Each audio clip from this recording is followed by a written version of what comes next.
I really just want somebody who's going to aggressively fight for me in court. Is that too much to ask? Filing an eviction should not be complicated. There's got to be an easier way. Nothing frustrates me more than having to wait for my attorney to call me back. I need them now. What I really need from my law firm is someone who can provide my staff training so we actually can stay out of trouble. When you have property management problems, we have your solutions. This is the Zona Law Group podcast with the experienced attorneys from Zona Law. And we are back here today with the Zona Law podcast. I am Mark Zinman, joined here today with Scott Williams. Scott, thank you for being here as always. If you could, for the people that were not with Williams, Zinman, and Parham that may have been Kogelmeyer clients or maybe just new clients to the podcast as well, can you tell everybody a little bit about yourself? Sure. Just to let you know, I've been in the business for 30 years, representing property managers for that time. We've done hundreds of thousands of evictions. We've gone through just about every possible scenario, and we find ourselves even in a new situation with the COVID. That is the funniest part about it. You say you've been through every scenario before. Ever seen anything like this?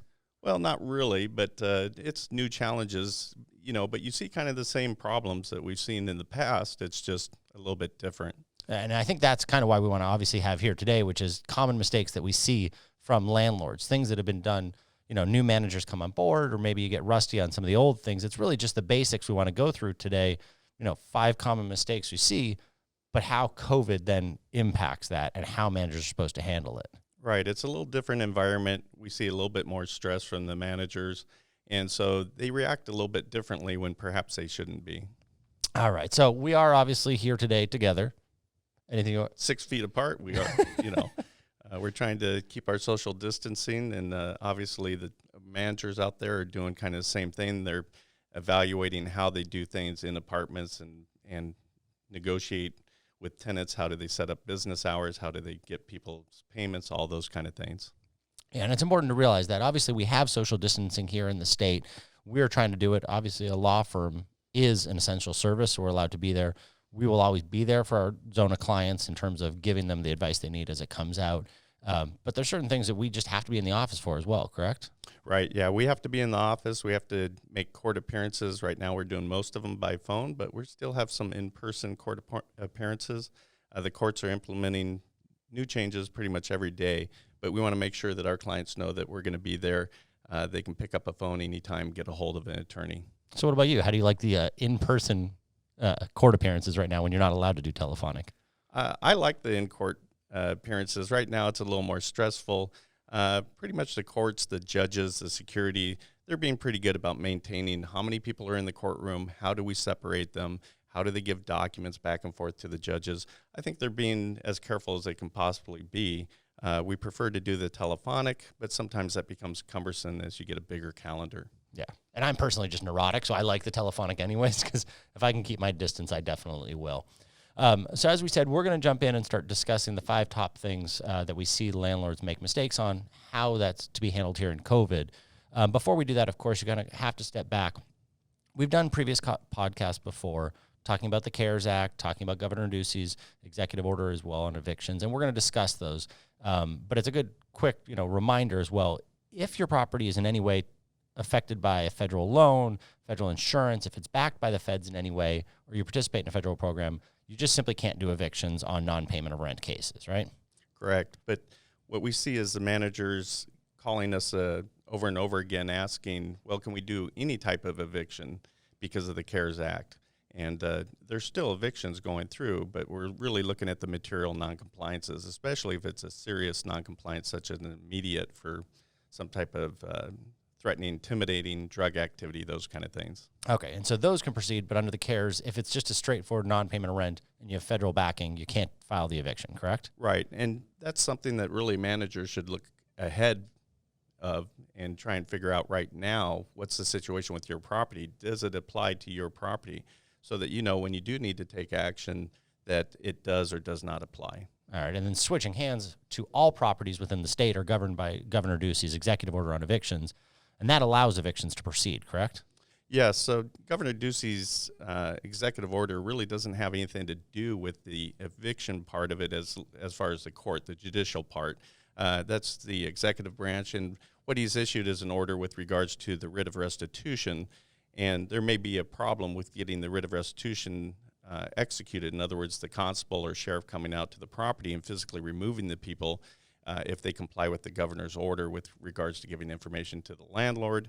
May require that we go into court and actually do a motion to compel under certain circumstances. Even though they may qualify, we may be able to get a motion to compel in certain situations, and those situations would normally be non-compliances or where there's a physical safety issue. All right, and so we'll talk about the differences between those two, but that is the general overview, is that for non-payments under the C.A.R.E.S Act, you can't proceed. Under all other properties in Arizona, the eviction's allowed to proceed, but potentially the writ may not issue. So with those, let's talk about the 5 common mistakes that we see from landlords. Right off the bat, obviously, notices. How are they served? What kind of mistakes do you see? Well, that seems to be the same mistakes that we've seen in the past.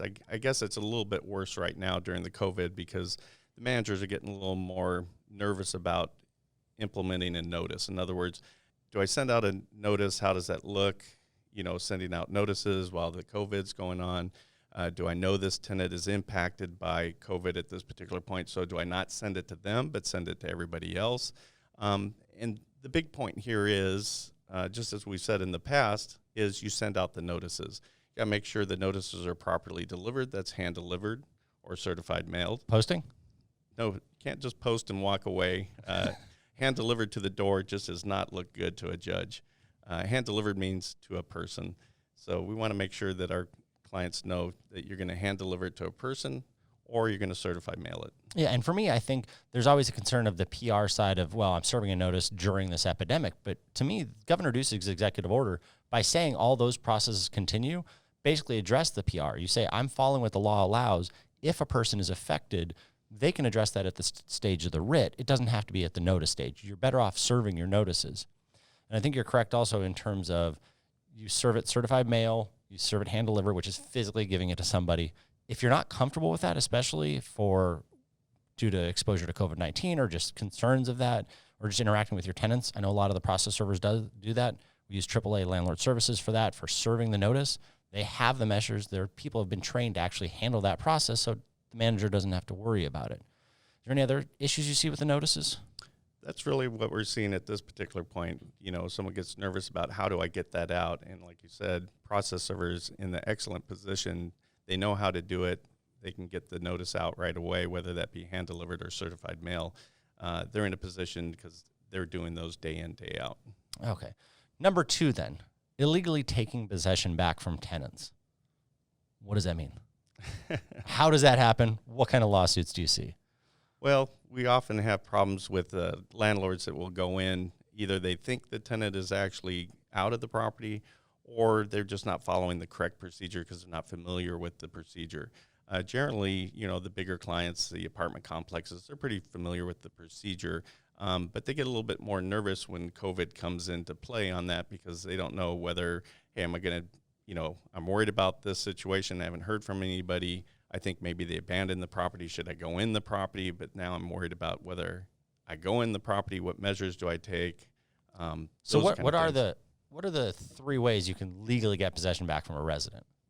So you get possession back from a resident either by the constable turning over possession after you've gone through the judicial process of an eviction, or you go through the abandonment process where basically you post and mail the abandonment notice, and then after the time period expires, 5 days, then you change the locks.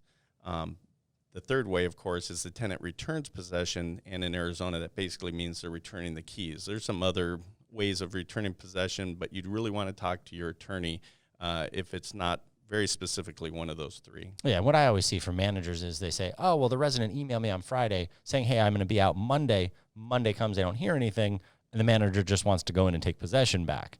I'm always like, no. That's a promise that you're going to do something in the future from the resident. That doesn't mean anything. Whereas if the tenant actually turns in the keys or says, hey, I moved out yesterday, you can take possession back, that's different. That's something that previously happened. A promise to do something in the future means nothing from a legal perspective.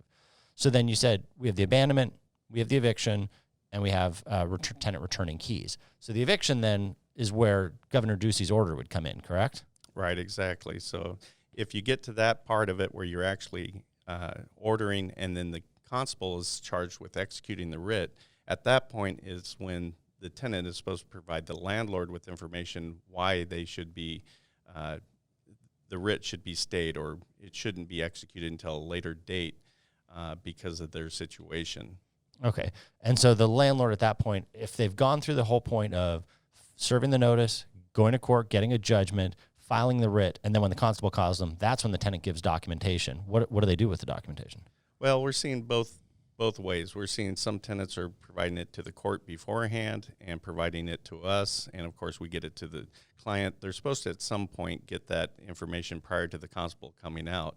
And we have some clients that are like, well, should I even bother with the writ? And my answer is yes, you want to bother with the writ for a couple of reasons, because if you issue the writ, even though it may not be executed, you don't have to worry about the 45-day period. Every judgment has a 45-day period for the issuance of a writ. After the 45 days, you have to file a special motion why you waited 45 days to issue that writ. So by issuing the writ ahead of time, even if it's not executed, it's in the queue.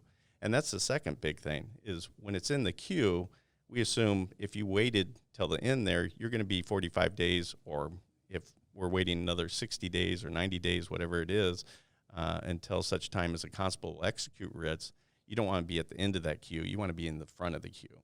And it goes back to that same thing, is you're following the process all the way through. Unless you're under the C.A.R.E.S Act where you can't take those actions. If you're under Ducey's, you follow every single step until the constable says, I'm not going to execute that writ, correct? Correct. And circumstances change. Just because it's applicable at the time the constable comes out doesn't mean the reasonable wait period is going to be another 90 days. That person may be reemployed. They may reopen schools. We don't know what's going to happen day to day. It's a different situation every single day. So you have everything in place. You followed everything. You followed the rules. You've got your eviction. You have the writ of restitution out there for execution. You're ready to go if something changes. Yeah, and it should be noted, I guess, stimulus checks came out this week, $1,200 per person, also $500 if you have kids as well. So people will receive that money. Theoretically, they should be using that money on rent. You cross your fingers if you're a landlord that happens. All right, number 3, common mistake is improperly handling the move-out inspection, improperly handling the accounting. What in the general world, step back from COVID for a second, what's a landlord supposed to do? So generally what you have is your tenant moves out. At that point, you're required within 14 days to do the security deposit accounting. So you want to get in there as soon as possible, at least in the past, get into the property as soon as possible to document the condition of the property. Hopefully you properly documented the condition of the property on move in. I always say pictures in, pictures out, or video in, video out. You want to be very detailed in those pictures and documenting the property on both the entry of the tenant and the exit of the tenant. Yeah, I've seen that with judges. I mean, in this world where everybody's got a camera on them at all times, there's no justification standing in front of a judge and say, oh, I forgot to take pictures of that unit. Oh, they damaged it, but I don't have the pictures to show it. Right. And now in COVID, it's a little bit different because you used to have the landlord at the door kind of scratching at the door just to get in because you want to see the condition of the property. You want to get, renovating the property. You want to redecorate. You want to get it, back out there on the market as soon as possible. Well, now with COVID, it's a little bit different. We have a delay there. Yeah, and I think a lot of clients are asking me that is, what if I don't want to go in? Because, I mean, on a lot of materials, for example, like plastic, cloth, COVID can exist for a couple days after that. So I know a lot of clients are shifting and saying, you know what, we're getting possession on day 1, or maybe we'll call that day 0. We're going to wait 3 days, and there's less a risk of exposure to COVID, and then we're going to do the inspection on day 3. And I think that's perfectly fine because you have that 14-day window to do the disposition, send out the accounting, send out any return check. Doesn't mean you have to start on day 1, correct? Right. Yeah, I think it's completely reasonable. Everybody's going to understand the fact that you're going to put a 3-day waiting period in there. And, you're going to also have issues like a walkthrough with the tenant. How do you handle those? How do you maintain the social distancing? What do you bring with you as far as, do you bring a protective mask? Probably a good idea. Do you bring some wipes with you so that you're not touching surfaces with them if you have to do the walkthrough with the tenant? Yeah, and I think that's the critical understanding is even while we have COVID-19 going on, the Landlord-Tenant Act still exists, right? Which means the tenant has a right to be there at an inspection, unless it's in the case of an immediate where they don't, you have a fear of that person. And you have to send out your deposit accounting within the 14 business days of the tenant giving you possession. Right. Nothing has changed in the law, but what we're changing really is how we operate. In other words, how do we do that inspection? How do we do that accounting? Same thing all the managers are dealing with right now. How do we collect rent? How do we do these things? How do we perform the functions that we're going to perform as property managers? All right. So if the check or the accounting needs to be sent out in 14 business days of getting possession, does that get extended then? No, there's no extension on that. And, it always works out basically to 3 weeks because it's the business days. And, of course, you could have a holiday in there. So it's plenty of time, really, unless you're dealing with a really trashed out unit. You still have plenty of time, even if you're putting that 3-day period in the front end of that. I think you got plenty of time. You just want to make sure, okay, we've waited the 3 days. We've cured our anxiety with regards to COVID lasting for the 3 days on surfaces. We're probably going to go in there and have it cleaned. Also brings up the idea of, your independent contractors, because it's a good place to use independent contractors at this point where, you don't want to subject your people or yourself to COVID. You can utilize independent contractor. We talked about process servers. They're independent contractors. They know what they're doing. They know how to handle notices, for example. You may have the same situation. You want to bring in, normally you do the cleaning or you have a crew for cleaning on board, but they're on leave or something like that. There's independent contractors that will do that. Yeah. And even so, if a manager's working remotely, they still have to do all of those things, manage the job within that time frame, regardless of what's going on. Yeah, I would say right now at court, about half the people, tenants, are complaining that managers are not in their offices, they're not responding, they can't get in to pay the rent or, make a complaint regarding repairs, those kind of things. Now, a lot of them have portals and, those are just... I'm always a little suspect whenever they come, well, I can't Right. pay the rent. I'm like, well, you have an online portal. You can go in and do it. I mean, it's not that hard. That does bring us to number 4, though, is how managers should be handling tenant requests and requests for repairs right now. What's the general process? If a tenant serves a 5-day health and safety or a 10-day health and safety, what a manager should be doing. So that really hasn't changed. Like I said, you're changing your operation. Again, getting back to the independent contractors, you're going to utilize those more, especially on specific items. Maybe it's a plumbing issue. You don't really have someone very qualified for doing that. You don't want to go in and actually see what the situation is. You want to send an independent contractor. But you still have the same obligations. If it's a 5-day for health and safety, you need to be in there within 5 days. And if they're giving you the notice, then you have permission to enter. You want to get in. You want to get your contractor in there. I think it's an excellent point. I do want to stop there for a second and highlight that because a lot of managers don't realize that. Is everyone's so trained, which I love from the attorney side, is you have to serve a 2-day notice to get in. You have to serve a 2-day notice before you can enter. But if a tenant is serving the landlord a notice saying, hey, I've got a problem in my unit, please come fix it, that notice to the landlord is actually permission to then go in, correct? Right. So you want to work diligently to get whatever the notice is either documented, because sometimes people give you notices that really are either their fault, they created the problem, there's a toy stuck in the toilet, that's why it's not flushing, or, there's some other issue happening there that's a little bit, needs some more specific. Yeah, and we are advising clients, though, for non-essentials, there's less work necessarily, there's less emergency issues. But if there's a leak in there, if there's actual problems with the unit, the landlord needs to go in there and get it fixed as soon as possible. All right, so turning to number 5, our last common mistake, which is probably a podcast, 3 podcasts on its own, if you will, is fair housing. The consistency, fair housing is the overarching issue for all landlord-tenant matters. We constantly train clients and remind them of consistency. That's in all of their processes from application to all the way through the move out. How do you see that impacting with COVID? Well, and that's the problem. COVID now has caused the inconsistencies because people hesitate to take action. They don't really know, okay, what do I do because I have this outside factor. COVID is an outside factor that I normally don't deal with. So now, like I said before, maybe we're dealing with notices. What about partial payments? Partial payments, the governor's executive order, for example, and all the way up to the president have talked about working with people, making deals, those kind of things. Well, how do you implement that? Do we just simply, do it one-on-one with each individual person? We look at what their income is? No, we don't really That want would be to a do nightmare. That would be a nightmare. Yeah, for a lot of clients that have never done partial payment agreements before, they may just have simply a policy against it. Determine in writing what they want their new policy for partial payments to be. If you want to accept half now and then half at the end of the month, apply that to everybody so they have to all hit that same standard. You're not looking at every single different person's paycheck and saying, I'll do this with you, but a different standard with that. Because after all of COVID-19 is done and we kind of get back on solid footing, if that happens, there's a ton of fair housing complaints that'll happen, which is you treated him better than you treated her, or vice versa as to all of the 7 protected classes.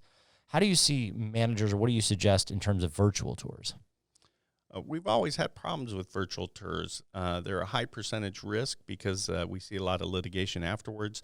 When we had virtual tours, someone moving here from New York, for example, they'd take a virtual tour and then they would get here. Sometimes they'd stay a couple of weeks or a month, and then they would say, well, you misrepresented the virtual tour. And I think that we're back to the fair housing issue, which is being consistent. How do you provide the information? Are you providing consistent information with the virtual tour? Is the virtual tour really representative of what the property is that you're showing? Did you do a virtual tour of a model, but everybody thought you were virtually touring the actual unit?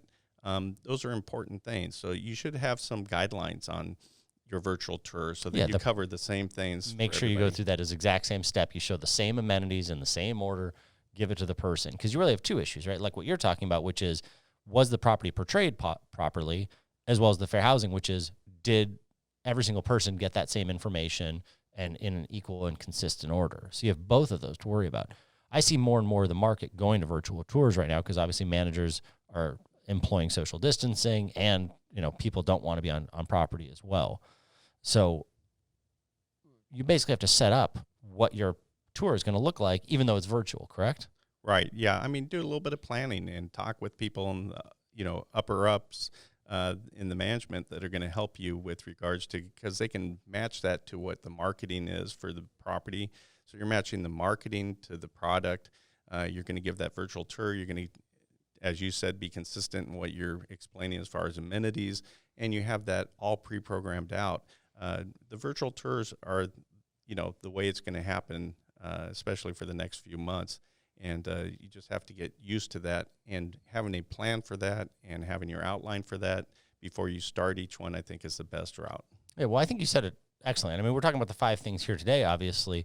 The laws, besides the C.A.R.E.S Act and Ducey's, those change things, but the Landlord-Tenant Act hasn't changed, and it's really the operation that managers need to be aware about, how things are affected by COVID-19 to the things they've always been doing. So we will continue to keep our clients updated as often as things are changing right now, and we look forward to seeing you again on the next Zona Law podcast.